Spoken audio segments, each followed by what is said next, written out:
Dieter and Hutch back with you. Summer 2025. Talking about today, the most important 49ers in the 2025 season, not including quarterbacks, coordinators, coaches, head coaches, or coaches in general, and really highly paid players. So the guys that we like to talk about, those are the most important. Because we all know that like Brock Purdy is important and Robert Saleh is important. No duh. We want to talk about the guys that we like to talk about. Who's the most important B-tier player on the roster? That's right. For a B-tier podcast, B-tier players. I'm going to start it off with the man that we have talked about more than maybe anybody in the B-tier. His name is Ricky Pearsall.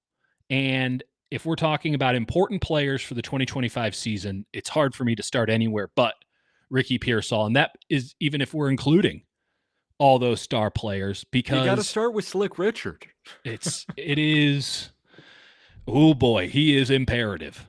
Last year, 49ers season was defined by their inability to separate from press man-to-man coverage. The entire NFL had a book, thanks to the Kansas City Chiefs. They read the book, they executed the game plan, and the 49ers couldn't do squat about it until Slick Rick decided to show up late in the season and say, check this out. And that opened up a world of possibilities. I think it opened up the 49ers offensive game plan in a big way going into this season, but it's all very dependent on Ricky Pearsall, who at the point we're talking hasn't really practiced yet before the season and is expected to be in training camp. But at this point, who the hell knows?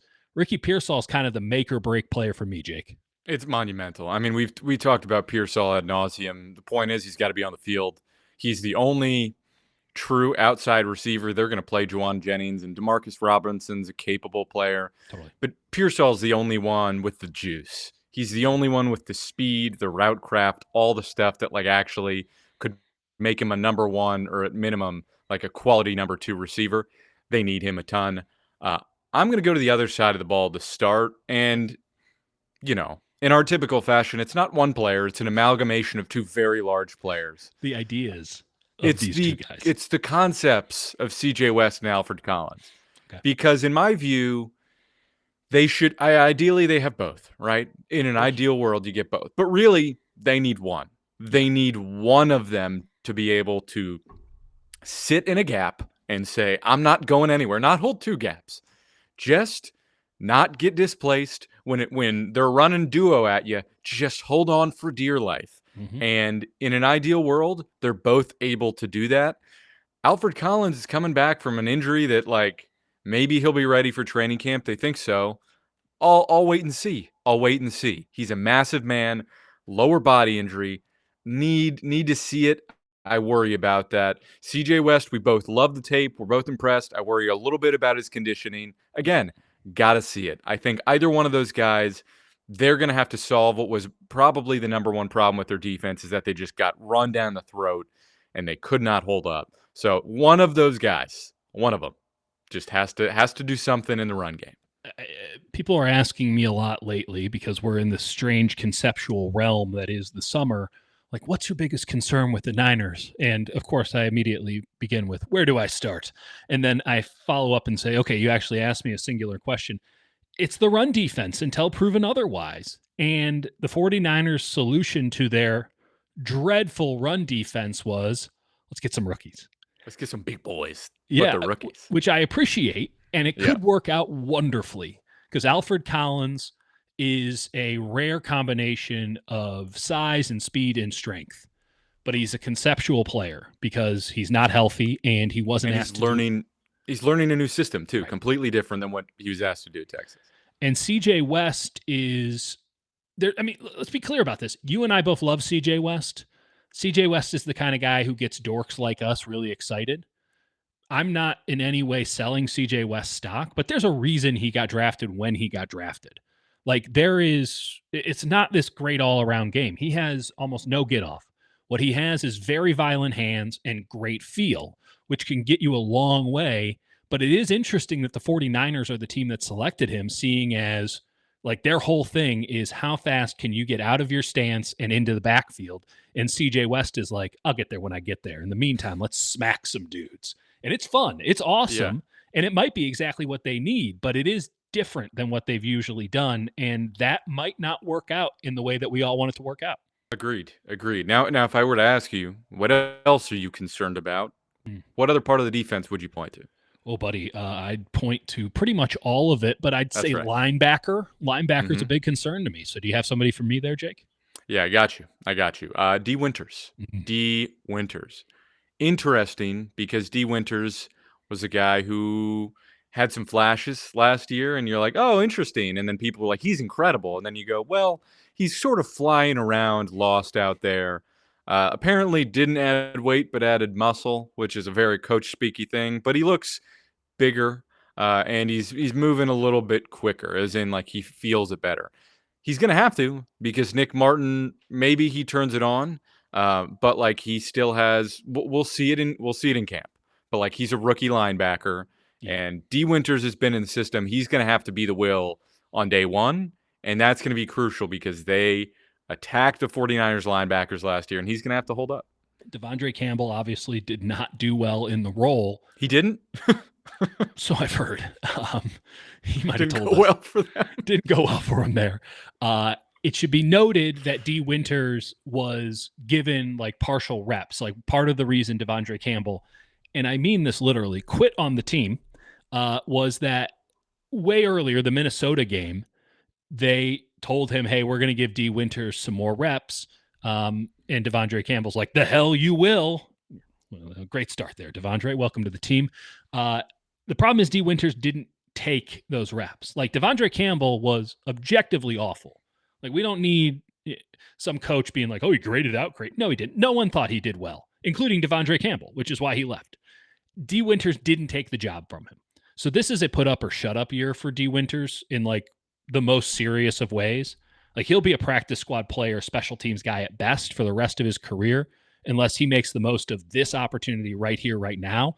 One that I would argue he doesn't deserve given his play to this point, but one that he has fallen into. Like there is no two ways about it. Like they, whether it was conscious or not, have given D. Winters the keys to a very important position to replace Dre Greenlaw. Again, they wanted to keep Dre Greenlaw.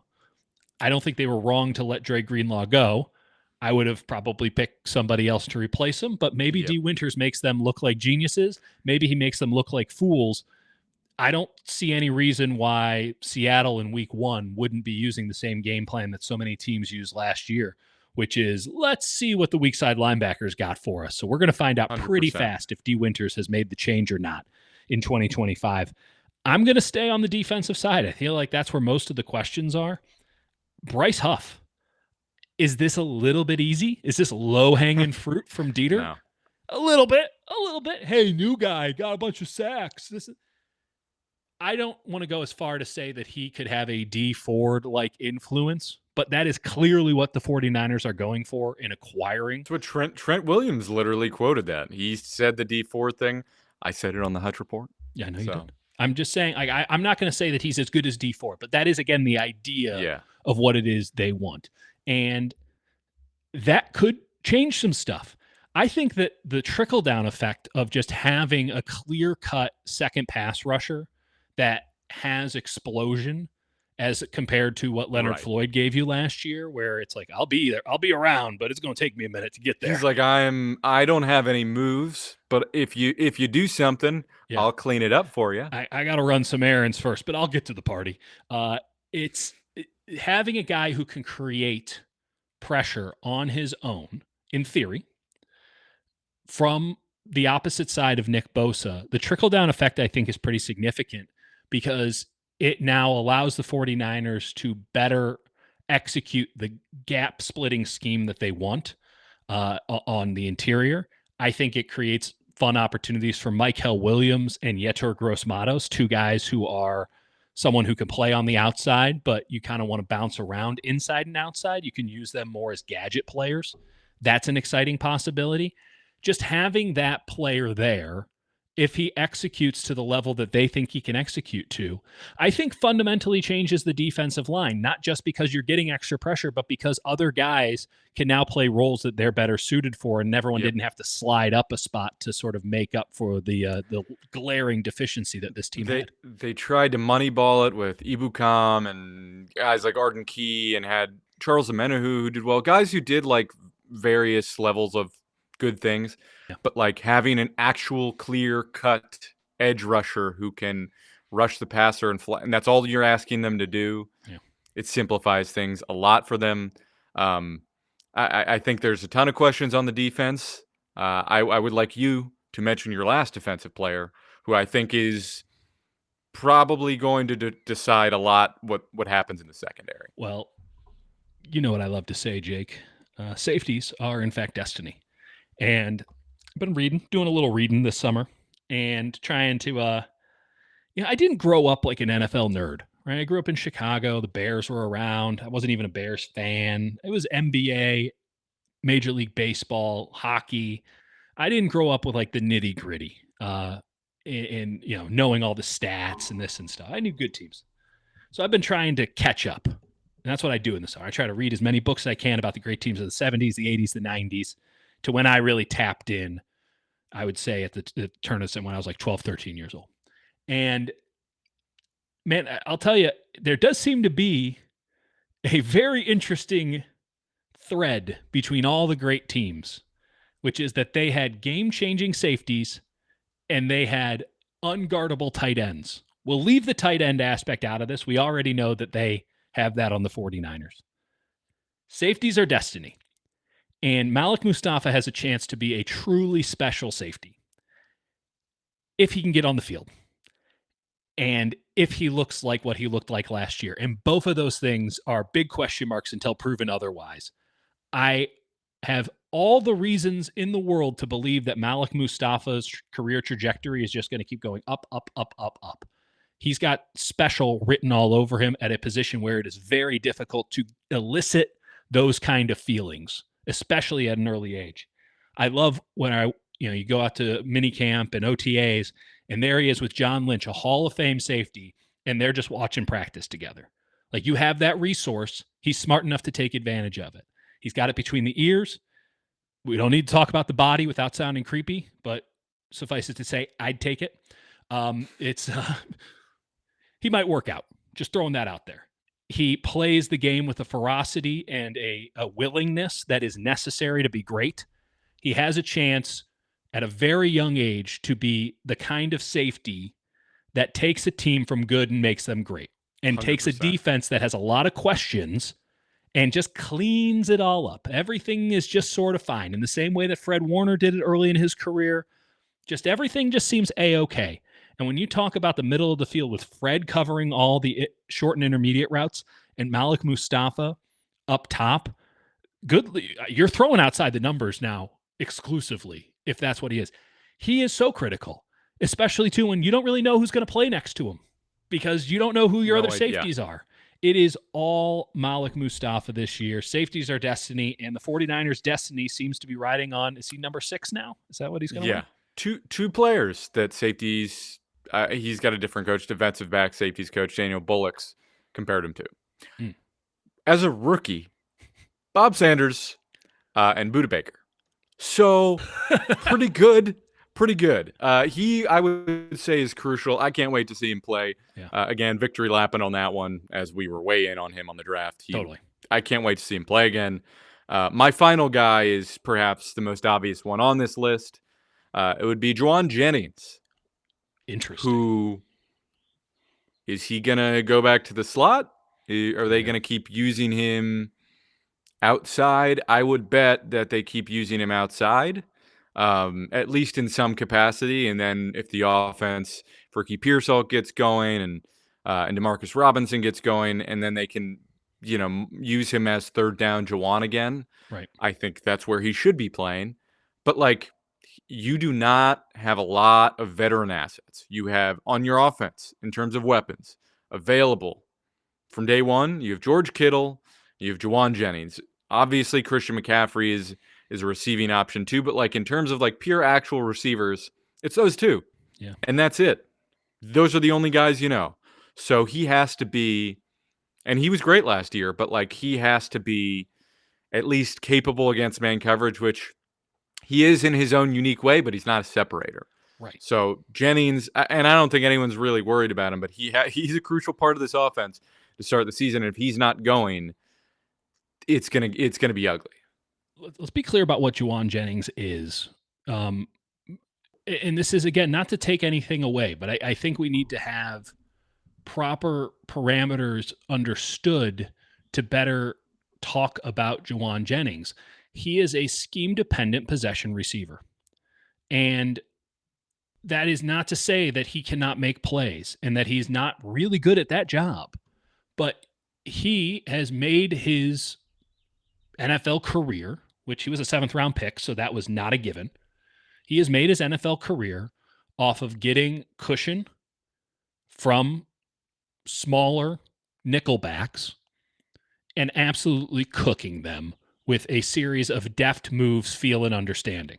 Yeah. That's why he got paid. This past year, in 2024, he was asked to become their number 1 receiver for a variety of reasons. And he did pretty well until teams realized, oh, just put a little bit of size on him, give him the biggest guy, and just have him press and treat him like a tight end. Right. And what happened? Well, he still got the ball a lot because Brock Purdy didn't have anyone else to throw it to. So he would just throw it on a whim. Just, hey, hope this all works out. And sometimes it works with Jauan because that's kind of the player he is, but it stopped working. And this is when Pearsall had his breakout late in the year. And in an ideal world, you have him back at the F. You have him back at flank. You have him with cushion off the line of scrimmage, or even at Z, where you can get some cushion off the line of scrimmage, even though you don't want him doing all the movement stuff. Jauan Jennings is going to be a fascinating case study because, one, you don't know who's going to be on your depth chart for weeks 1, 2, and 3 with the presumed Robinson suspension, which someone mentioned in the comments. I just want to make sure we're on the same page collectively. Like, DUI arrests are governed by the substance abuse policy, which is in the collective bargaining agreement. It's an automatic 3 games. It's automatic 3. It's just a question of when that is fully adjudicated, because he might get it bumped down, and then that's a whole other thing. Or worst case, he starts and then gets it like the middle of the year when things are humming. Right. Which is a possibility. Totally. So you should, in theory, as it stands now with the information we have now, not have Demarcus Robinson, who is perhaps your most prominent free agent signing. You won't have him for 3 games at some point. At some point. Presumably the first 3 games. You don't know what's going on with Pearsall. And as it stands today, which I'm not going to tell you what day it is, but as it stands today, before the training camp has started, you are trusting Jauan Jennings, who's just kind of faded as more and more teams got the book out on him, and Jacob Cowing as your 2 receivers for week 1, all of which to say you have 2 slot receivers and 1 guy who should be a Z who's probably going to be at X in Pearsall. Yeah, and I don't know how these pieces fit. And Pearsall will be ready for camp. It's a matter of whether he makes it through camp and whether he's healthy week 1. Yeah, it's and then Jordan Watkins, so rookie. Feeling good, feeling great, feeling confident. Hey, we'll maybe see. Junior Bergen is actually the truth. I mean, you never know. But okay, maybe. I wouldn't be shocked if this content, when released, already sounds dated because it is not in any way outside of the possibility that they add another wide receiver, whether that be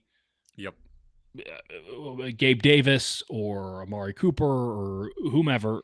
It does. Megatron's available. I honestly, Megatron might be 42 years old. I'd take him. I'm willing to ride the risk. I wouldn't insure him heavily, but I would be willing to take the risk. I'm sure he's still Julio Jones. Why not? Yeah. Well, then him and Brandon Ayuk could have very direct conversations about what happened. There is another shoe to drop at wide receiver, whether it be somebody just not performing, somebody stepping up in a big way, or somebody else being added into the mix. But as it stands now, I think that you can reasonably say, hey, they have enough, but it's a strange brew that they have going, and I'm having a hard time seeing that be the optimal output. Yeah, I'm not sure there's enough there, at least to start the season. Maybe around in shape, but we'll see. Any honorable mentions you want to get in? I mean, Marquise Siegel, I'm interested to see what he is, because if he hits, that's huge. I mean, that's huge because they don't know what safety is. If he hits, that solves a lot of questions you have. I mean, there's Jason Pinnock and Richie Grant, both of them who sort of flash and have been around the block. But like, if you want an actual answer at safety in meaningful games that matter, has to be someone else, I think. He might also just be, you can go back to the big nickel that they've been promising us. And I mean us almost literally specifically for the last 5 years. They're like, we're going to do big nickel. Show me. Thank you. We're the only ones who talk about big nickel. Maybe we should have named that, given that as the name of the show. And then I'm going to give you Luke Farrell, the other guy who could make the argument that he was the most important free agent signing. I'm on the record, saying that the 49ers are going to be running more 12 personnel, that is the new wave of the Shanahan offense or the McVay offense or the O'Connell offense, whatever the hell you want to call it, the Kubiakian attack. Is going to go more to 12 personnel, and that a lot of the tenets of that scheme really fit well with that, particularly with the zone run game and the versatility and the attacking of the weak points on defenses. So I think Luke Farrell, who they threw more money than anyone thought Luke Farrell was getting, probably including Luke Farrell, they threw that at him. I think they intend to use him, and I think that could be very interesting as we look at the 49ers offense at the end of 2025 and be like, oh, that's a different thing. And we might not notice it in the moment. We'll notice it because we're dorks like that.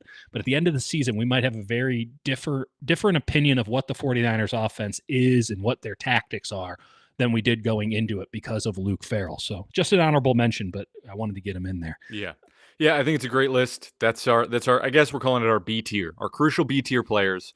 And folks, we'll be back. We'll be talking more stuff throughout the summer. You won't even know what day or what year it is. It's we will guide you all the way to training camp. We'll hold your hand and tell you everything's going to be A-okay. And then training camp's going to start, and I'm going to do my thing, and Jake's going to do his thing, and maybe we won't have that opinion anymore.